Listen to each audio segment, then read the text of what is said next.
Welcome everybody back to the Inaugural. We're here with actually our play-in matches for today. We've made it past most of the qualifiers, the Korean qualifier as well as the SEA qualifier, all the way up to the finals, which is going to be played tomorrow. But we've got some play-in matches today, two best-of-3 sides, two teams who will be making it onto the group stage to join the invited teams. We've got Orange, Titan, Zephyr, as well as Scythe Singapore invited directly to the main event.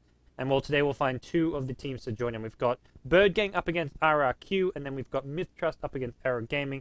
Two best of 3 for you guys today. I'm Gods from Beyond the Summit, and joining me for today's matches is none other than Baseskip. How you doing, Baseskip? Are you with me? Yeah, I'm here, doing pretty well. How about you? Cool. Yeah, I'm good. I've had a nice day. I don't know. That's good. I had Chipotle, which was good. Any day I have Chipotle is a good day. Nice. I'm a little bit tired, long day of university, but nothing better to do than unwind and watch some Dota, so should be good. Hopefully no 100-minute games for you then today. We broke some records yesterday. I heard about that. I haven't gone back and watched it yet. Please. Yeah, I saw the thread on Reddit, and it was like 100-minute game, breaks records, and the top comment is you saying do not watch it. Like, just do not. So I don't know. Maybe I'll go read the cliff notes or something. It's not even like one of those games where there's 30 to 40 minutes of farming and then a few epic team fights at the end which go back and forth with tons of buybacks to the side. It's just even the ending is not rewarding. It was kind of clowny because there was Ember Spirit bought 3 Divine Rapiers, but he then just did no damage. And it was well, that was not very exciting. How do you do no damage with 3 Divine Rapiers? I don't know. There's a Morphling with 40 armor, I guess, and he got rid of his Battle Furies, which is the main problem. He needed to cleave.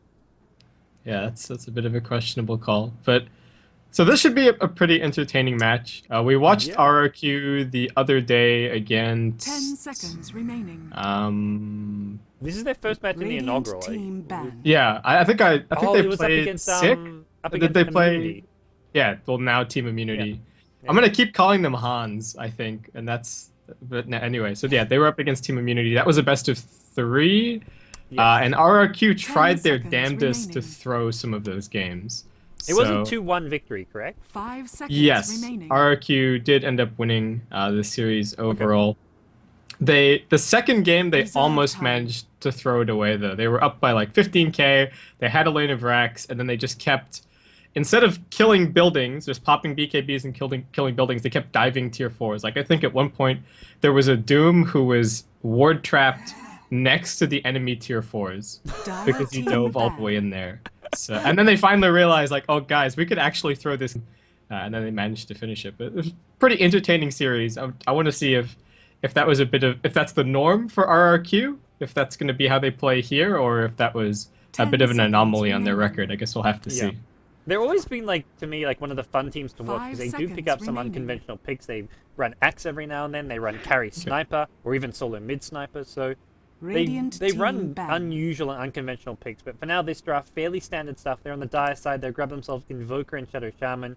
Shadow Shaman is especially good on the Dire side because of the close proximity to the Roshan, and as for Birdgang, well, not actually playing as Birdgang tagged up, but it is pretty much most of the old people no longer having 10-bed on the team. And apparently MP is not on the team as well.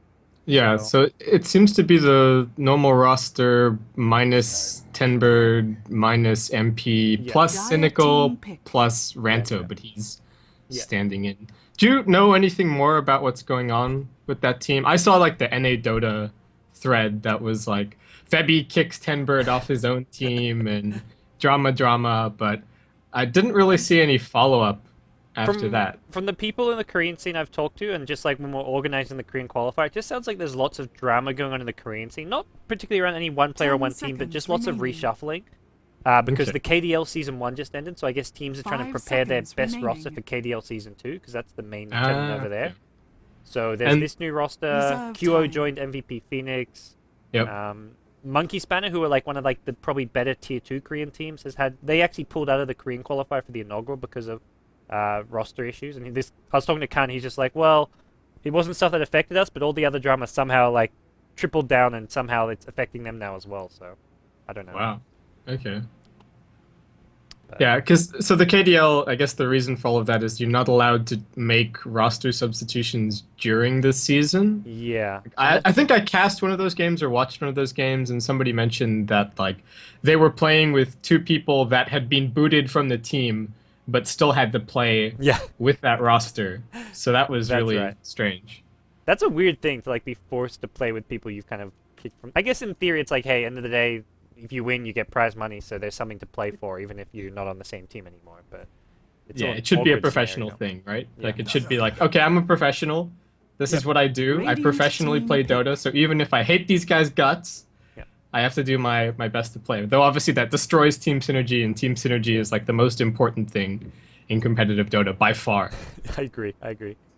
And KDL's good because you get prize money for every match won. Like every group stage match you get to win on, you get some money for. So that's where It's a good like, incentive. I can't remember the exact amounts. I think Lysander knew, but like in the tier 1, you get more than you do in the tier 2. So you really want to work your way up to 10 tier 1, and then seconds remaining. wins there get you a decent chunk of change. But the 5 finals for seconds KDL coming remaining. up on the 12th. That's MVP against Zephyr. That's going to be big because that pretty much determines who's the best team in Korea. Reserve time. Because they've played once or twice, but only in group stages. Like never in a big final. Yeah, and part of that was Zephyr not being in the Starladder Yeah, that's qualifiers, right. if I'm right. Yeah, so they didn't get to compete, and so didn't really get to prove themselves against all those teams. And that was the one big event besides the KDL that's been running in Korea recently, Yeah. from what I understand. Okay, Well, so exciting stuff. We've got Draft Birdgang is here. They, I think they finished second place in the Star Ladder as well as other tournaments, but it doesn't really feel like Birdgang anymore without Tenbird, Nah. without MP. Cindy's legit Yeah. though. Oh, He's I like say that not like they're XN9 weaker, but and- more like yeah. it's not the same. It's not. team. It's not really Dire Birdgang. team Yeah, pick. I could appreciate that. And well, a bit of an interesting draft from them so far. It's just sort of mass initiation, like initiation on initiation on initiation. I was going to say that it was going to be a core Nyx assassin just because they have that Sand King, and I really feel like you don't want double melee supports. I agree. Radiant But they've team got a ban. Bat Rider and a Puck now, so either they're looking to be really greedy and do some kind of largely jungle Bat or something along those lines, or it's going to be Nyx and Sand King as supports. They've So got I don't potentially know what two the plan melee is. supports against an 10 axe. That is seconds not remaining. a fun. sad life. Yeah, very sad life. Not just axe. Axe plus dazzle. 5 seconds RRQ remaining. love to go for this, and we'll see if they're going to go creep skipping the bottom lane, or at least offensive Reserve trialing with time. Dazzle Axe is great, but Shadow Shaman with his 285 movement speed, not the best hero for offensive Dire trialing. team ban. Yeah, he's not amazing in tri-lanes, but I think he's far from the worst support. Yeah. Tri-lane versus tri-lane as well. Like, Ether Shock still packs a punch at level 1. 285 is slow, but it's not as slow as, Crystal Maiden and stuff like 10 that. seconds So, remaining. yeah, if they feel that they can really exploit the fact that it looks like 5 Birdgang are going seconds for this remaining. greedy double melee support, then I think even going aggro could be a reasonable decision here. Yeah. We'll see what they want to do. I think Radiant team I don't like the 2 melee supports, but then the problem is if you do Bat Rider jungle and get greedy, your lanes get punished pretty hardcore, because Yeah. Invoker wins. He wins any matchup he's put against, in my opinion here. Like, he can do fine against Bat, he does fine against Puck, depending on whether you put him, probably mid lane, but he could even go safe lane if you really want him against someone. But if Bat's in the jungle, he gets an easy matchup, pretty much no matter what. Yeah, definitely. And 10 just even seconds remaining. the greedy jungles, you always, if that's your plan with the lanes from the 5 word seconds go, then you always remaining. run the risk of just getting 3 camps blocked, or you get a little bit of bad luck, and then Reserve time. you're in real trouble. And they're so reliant on blink daggers on 2 of their cores, the Bat Rider and the Puck. Both need to be able to get those up, and we're seeing like sub 10-minute blinks on Bat and Sand King and Puck these days, but Axe is going to be active from 5 minutes through 10 minutes, and they could even look to take a couple of tier 1 towers Yeah. in that time, especially as you mentioned if they go for that creep skipping. 10 So, seconds. That's where I feel like the remaining. Invoker and Shadow Shaman picks work really well with the Axe, because Axe can creep clear and clear the 5 waves, and then you got the seconds Serpent Wards remaining. as well as the Invoker, probably going for an Exalt build, so Forward Spirits plus What? Necrobooks, and what Dire on team earth? pick. Medusa! I don't know if this is the Okay. pick you want against pushers. yeah, I don't know. Febby's one of those really greedy carry players. He goes Midas every game. Like, I see him play Lifesteal, he rushes a Midas before even getting boot, and he'll, like, not get kills in lane because he goes for Midas, but he's like, I just want to farm. And I guess Medusa fits that playstyle, but this is such a risk. I mean, if the Medusa gets 10 any level of seconds farm remaining. and all of their other heroes play well, then they should be able to 5 keep, sec- 5 everything seconds away remaining. from the Medusa at Yeah. all times. But that's pretty much the one strategy they have. Man. So we'll see For how that Rangers, goes. this is all about this mid-game push. You get plus Yeah, damage for definitely. the Ford Spirits from the Dro Aura. And just... Does the Dro Aura, when you toggle it on, proc for Serpent Wards? I feel like that would be Imba, if it did. I would think not. They're like They're not structures, affected. units. They're not affected by any other auras that's true. either. So They're not like familiars and other units. that would be disgusting, though. Like, if you had Serpent Wards with the Drow buff. It seems like a no-brainer that it shouldn't, but Yeah. Well, I mean, then again, you see people run, like, there's this one group of people in Oz that always run, I guess you might know them, it's like Shrap and Antacid and stuff. And yeah. 10 they seconds always remaining. do Drow, Weaver, Enigma, 5 Visage. seconds That sounds And they- remaining. disgusting. And they like mega creep you in 15 minutes. They've got some really interesting level 1 Roshan tactics. I mean, I think it's a little bit dirty to do it in. If they're doing that, in why aren't they ranked, just picking the but- Terrorblade? Terrorblade plus Drow, Yeah. like that damage output's Prepare a for bit battle. retarded as well. I don't know. Oh well. But Drow, I think, people have shown that it's a fairly legit hero. C9 run it a little bit. I think EG were also running it a tad. It is pretty hard to play against all of these initiators, but we'll see. What's this Invoker? First item headdress. The I've push seen- is real, gods. The push is real. Yeah. Dude, this guy, I mean, a lot of people look at this and be like, oh, who's this, like, 3K MMR player? Don Juan is, Don like, Juan. he's, like, He's top 10 on the legit. leaderboards, isn't he? Yeah, no, this guy is. Well, I don't even know where he is on the leaderboards. I don't really put too much stock in No, I don't in either. the solo MMR leaderboards. But I mean, he's a good player, and in the games that they were playing against Immunity, he was by far the standout. Yeah. Like, I think 30 he played a game seconds of to battle. Ember Spirit, absolutely destroyed them.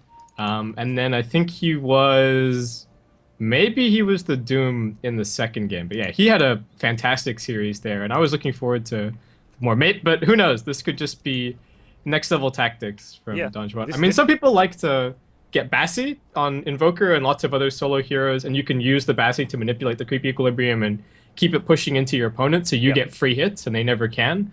So I guess the headdress is the next extreme of that, where you're giving your creeps regen instead of armor. But this is definitely off the wall for sure. Crazy stuff. Like, he's not going to be leaving the lane, I feel, until he gets level. So that's where it's like, well, why don't you just, like, even start with boots first, or whatever it may be, rush your phase boots, or... we'll see what it does. Meanwhile, RRQ, boots first Shadow Shaman. I kind of like this, just because we're talking about Shadow Shaman having pretty bad base movement speed. Your Dazzle's got 305, so this really helps out the Shadow Shaman in this offensive tri lane. Yeah, the only thing that's bad about Shadow Shaman are like his ranges, his cast ranges on his skills, and his stats. And everything else is amazing. Like, all 4 of his abilities are just absolutely nuts. I think you could remove, like, even Shackles and replace it with a passive, and Mass Serpent Words would still carry the strength of the hero in drafts. But Well, yeah, we'll see. RRQ have a lot of power coming down to this trial, and it's not even 3v3 for crying out loud. They've got Drought Aura contributing on 2 of their heroes, and if the Sunstrikes. Invoker goes, if he goes QE, then they've got Sunstrikes to boot. he's got to be so- going QE with this, I feel like. I'd be very surprised if this is a QW. When you're going, well, I don't know, what does a mech build works better, I guess, maybe with the Quaswex, but if you're going push strat, you want QE. I'd almost say that the mech goes a little bit better with QE, just because you're getting the extra int and you have a little bit more mana to play with. Like, That's Quaswex can feel a little bit mana starved If sometimes. you hit the EMPs, you drain the mana now. Yeah, but you've If gotta you hit it. hit the EMP, then you're fine. But that's more teamfight oriented than laning oriented. We've got to pause so we can actually introduce our 2 teams, since we haven't got around to doing that. We'll introduce the Radiant side first. It is going to be Team Birdgang. We've got the captain and leader of this team from Korea. We've got Febby playing the Medusa. We've got Sky on the Sand King. We've got the stand-in Ranto playing on the Nyx Assassin. And mid lane, it's going to be KKK, who I believe is JU, playing the Puck. And then finally, in the off lane, it's Pond X3, which is Cynical, playing the off lane Batrider. Yep. And meanwhile on RRQ, we've got Don Juan playing the Invoker, heading towards mid. Up on top, it's going to be Koala on the Drow Ranger. We've got NFR handling the Axe to head up the aggressive tri-lane. We've got MD, is it, on the Shadow Shaman. And to round off the lineup, we have, oh my god, Gehenna on the Dazzle. Yeah, that's as good as I've got for these. Okay. There's some really curious lanes, like not just this, like the tri-lane for at bottom. You've got a Medusa with 2 melee supports up against an Axe offensive tri-lane. You've got an Invoker with a Hedras first, and then top lane a Drow Ranger versus Batrider matchup. That's another really interesting little lane here. I guess Gust is actually pretty good against Batrider. If he tries to dive on you, you push him back. Well, not really good, but it's a nice sort of defensive skill to use. Yeah, the Drow has Frost Arrows at level 1 as well, so I think Koala is just gonna, just do some sort of Viper tactics where you just immediately start orb walking the person right at level 1, and there's not a hell of a lot they can do against it. Did you know Drow had 0 base armor? I did not know that. Not off the top of my head. It's not a hero that I ever play and that I ever see. I would assume like at least 2 to 3. Like you're an agi hero as well. Yeah. That's surprising. That needs some buffs. Come on, Ice Frog.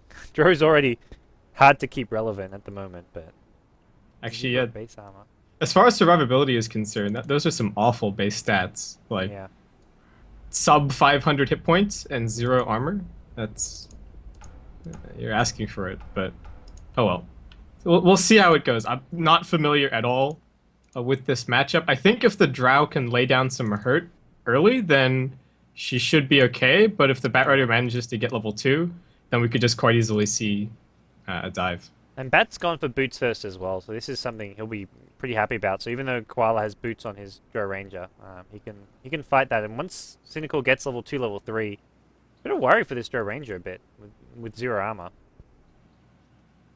Yeah, I don't think he was expecting the lanes to be. I think Birdgang didn't really call the lanes, because if you look at the Batrider, he started with boots. He already picked up Firefly, and he used the Firefly to cut down a whole bunch of trees.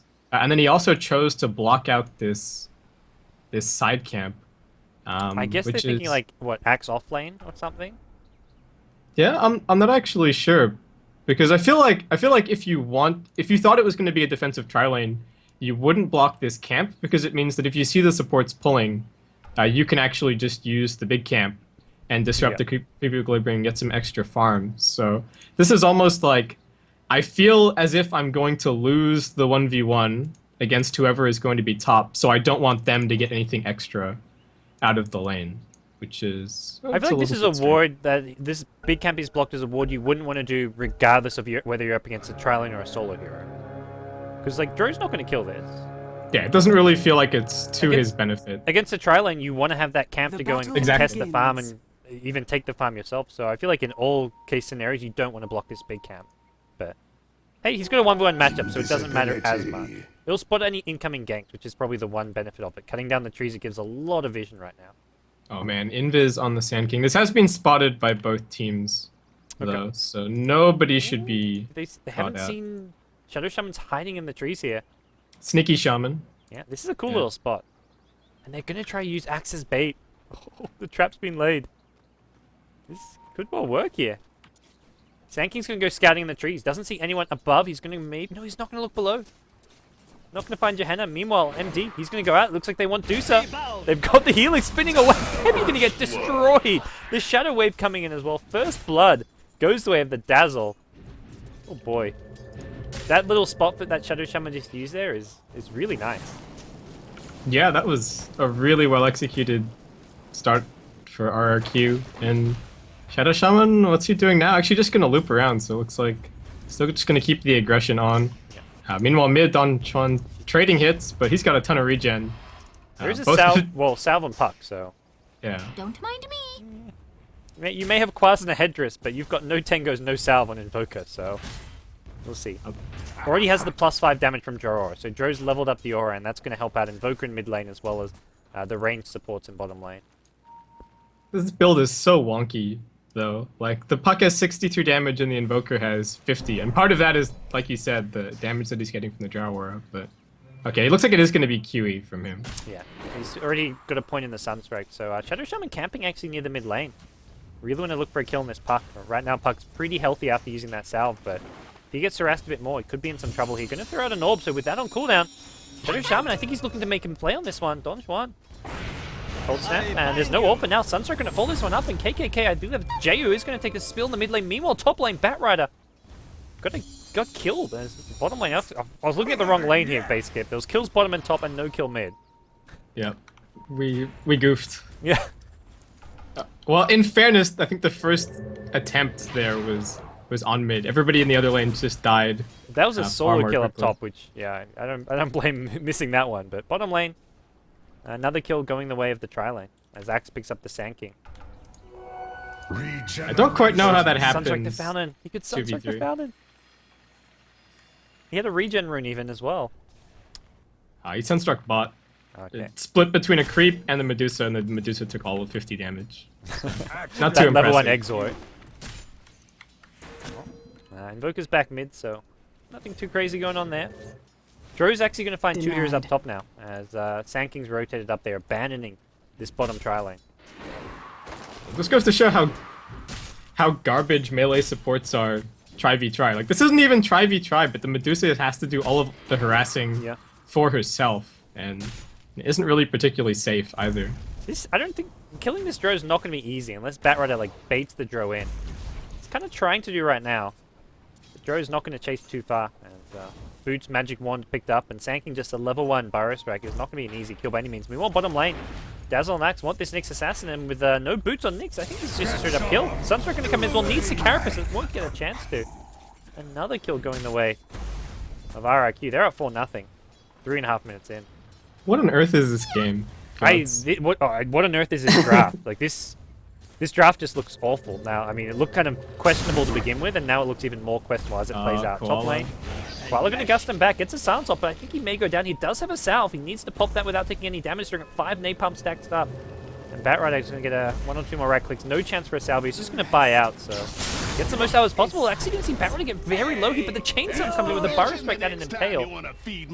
2 kills going the way of Birdgang at the top lane. Nice little retaliation at least. Yeah, definitely realizing that they're having a super hard time bottom lane, and they can't really fight the tri lane. So just by heading off, applying pressure somewhere else, they even end up making space. Well, kind of for Febby overall. Axe is stealing creep waves and then taking it to the neutrals. He's gone for 3 in the counter helix. I like seeing this build here. I think it's a great build to be going when you're getting this aggressive and getting so much action. And Medusa's stuck under the tower. This, I think, is just a straight up kill.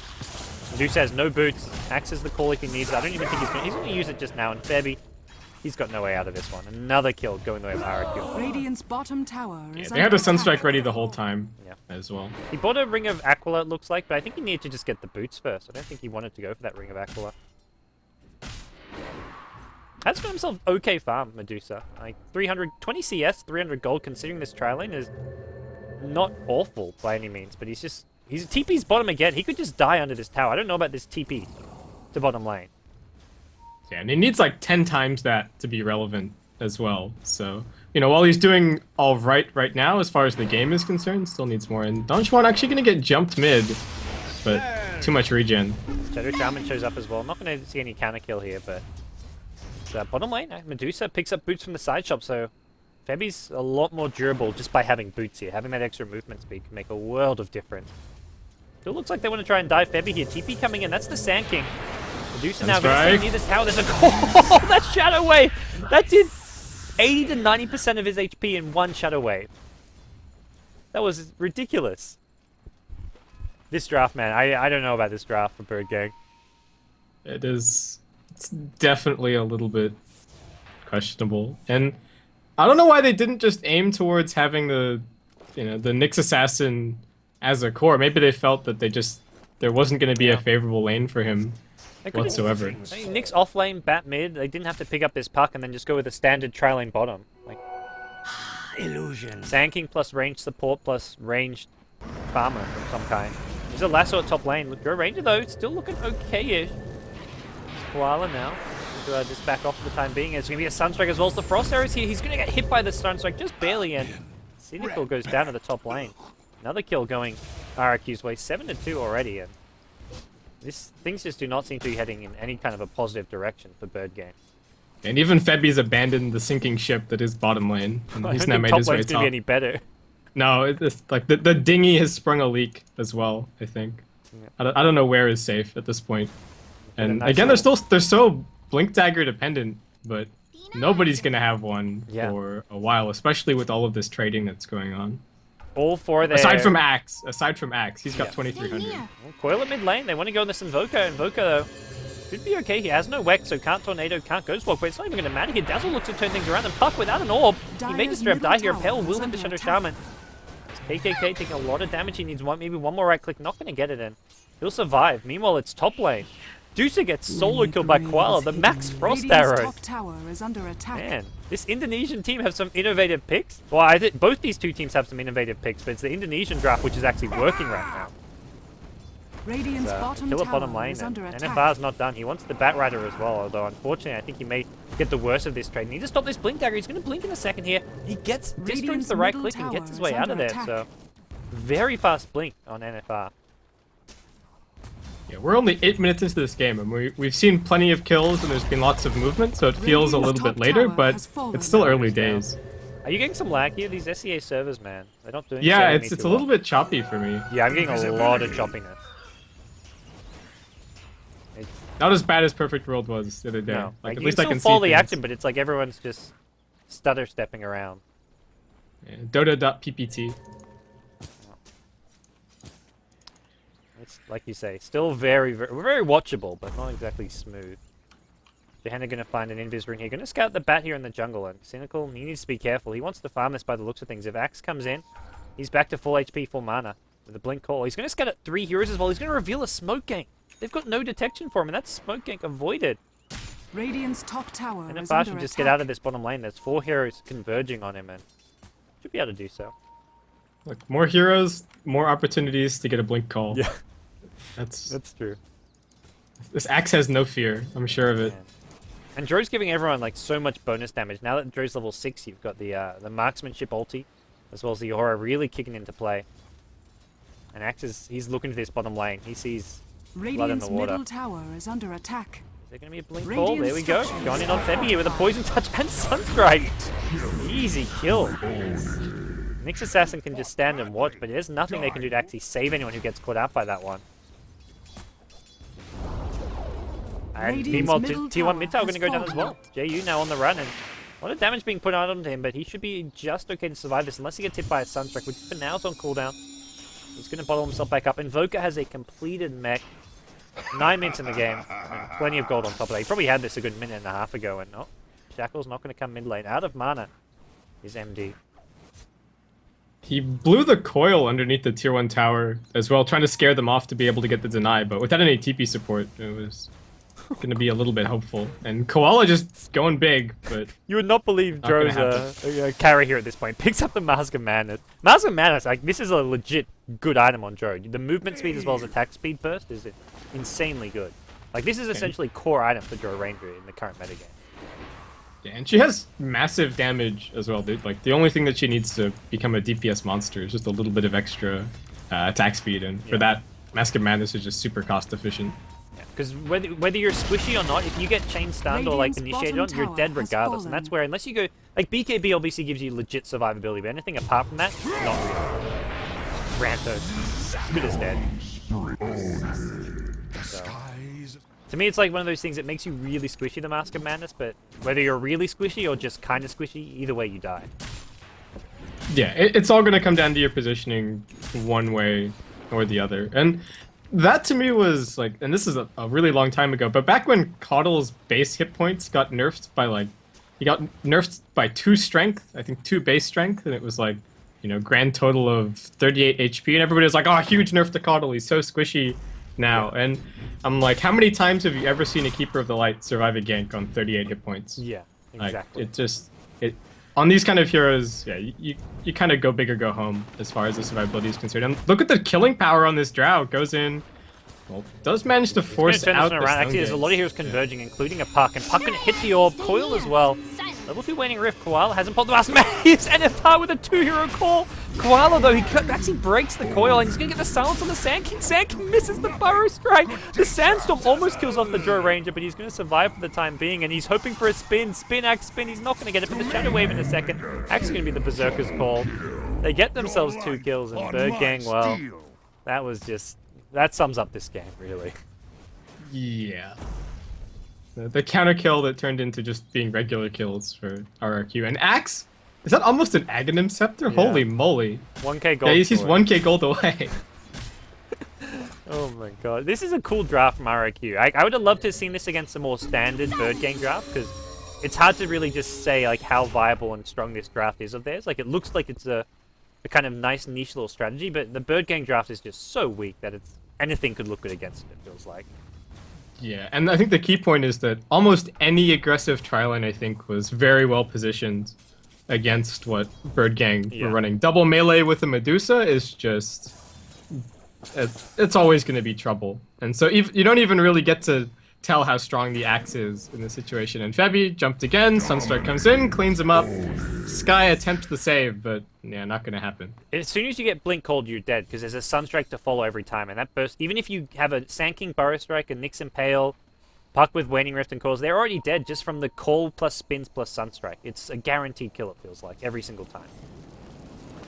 Yeah, and if you drop below 350, you're just dead to the Culling Blade anyway. So even if he doesn't get a single spin, and there's no Shadow Wave, well, that's still a kill. Sunstrike straight into dunk. Bottom lane is now being sieged by the Forge Spirits and Serpent Ones. Maybe kept alive here, as Birdgang do have a decent showing at this bottom lane, but at the same time, like, they do not really... They have no way to actually engage here. They just can ditch this one, as there's a Blink, no call going to be off the mark.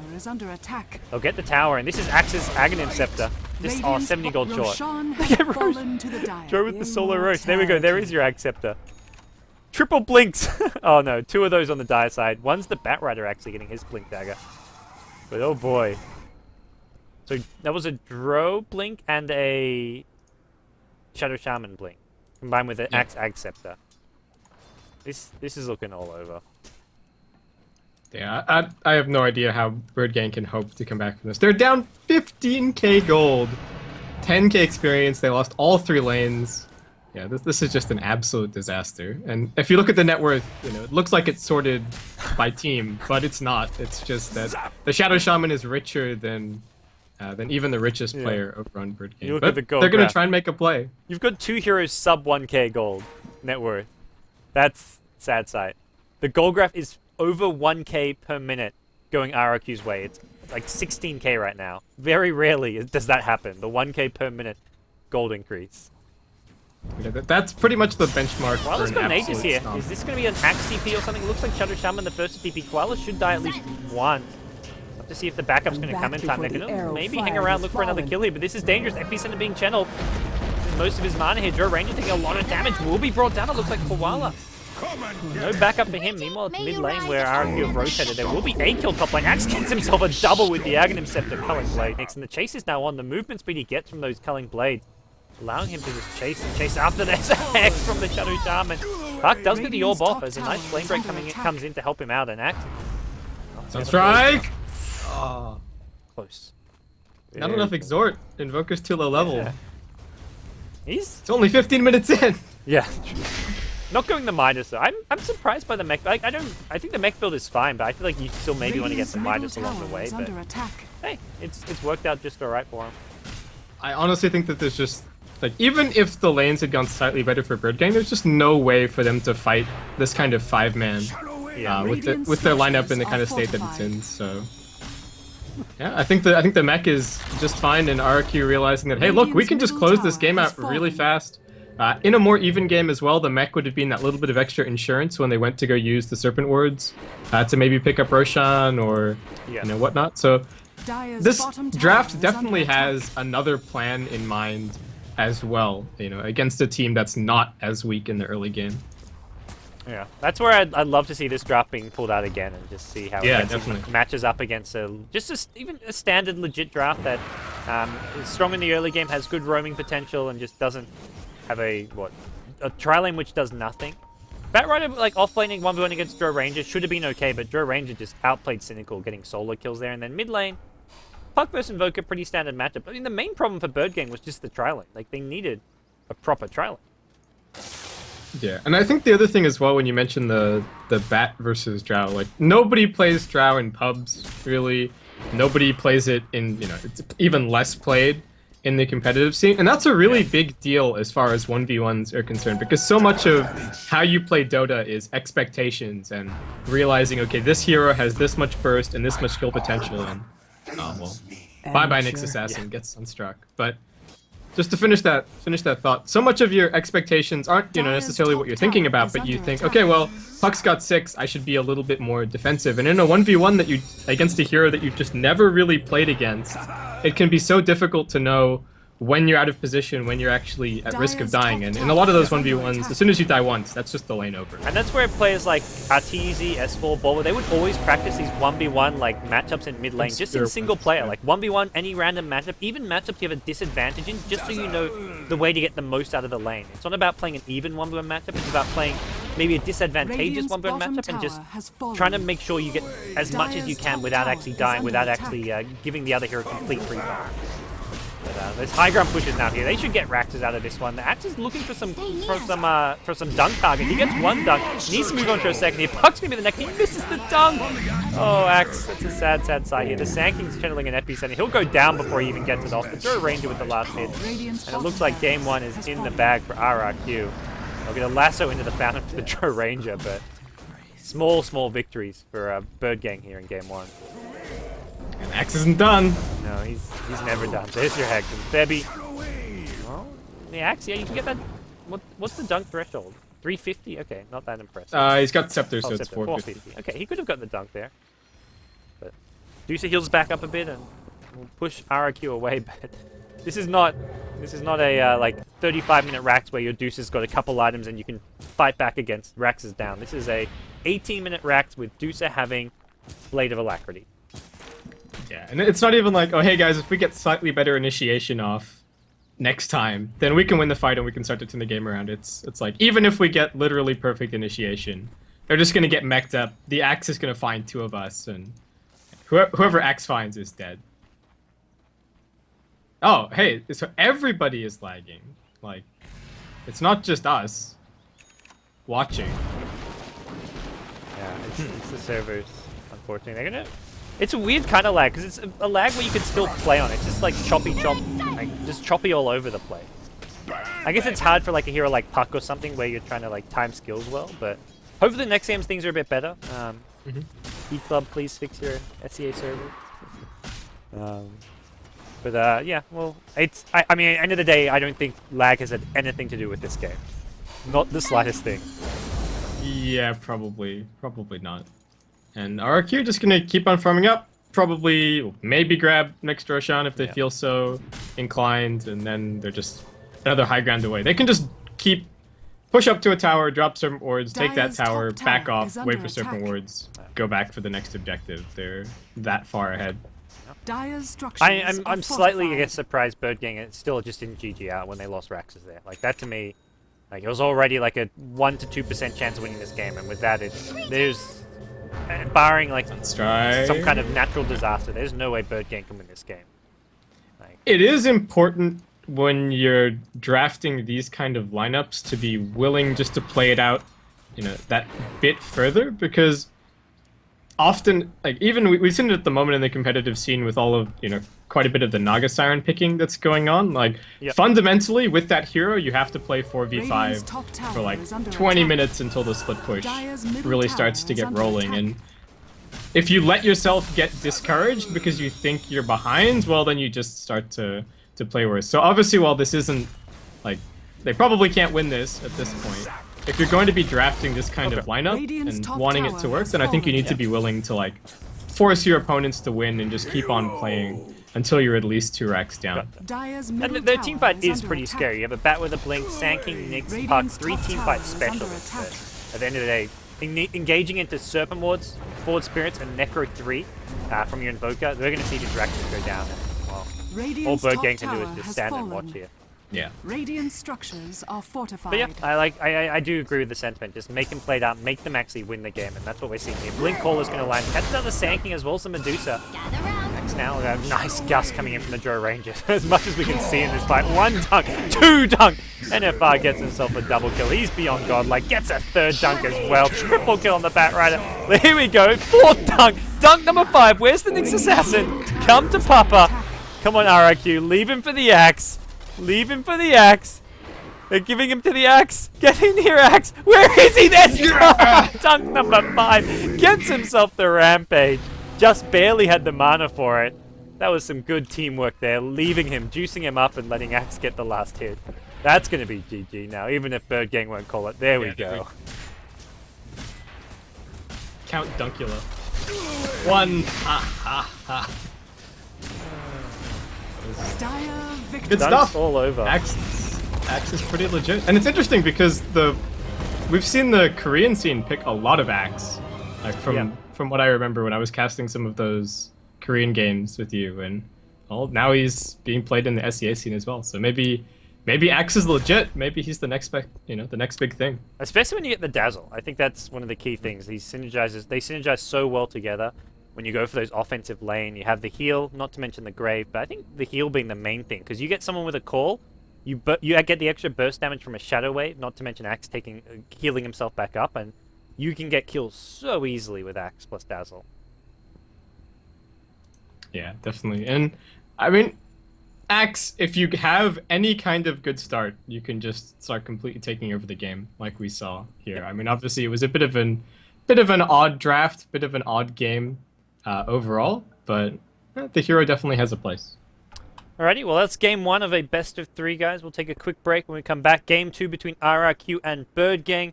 We'll be live with myself, Gods, as well as Base Skip, so stay tuned for more action from the Inaugural.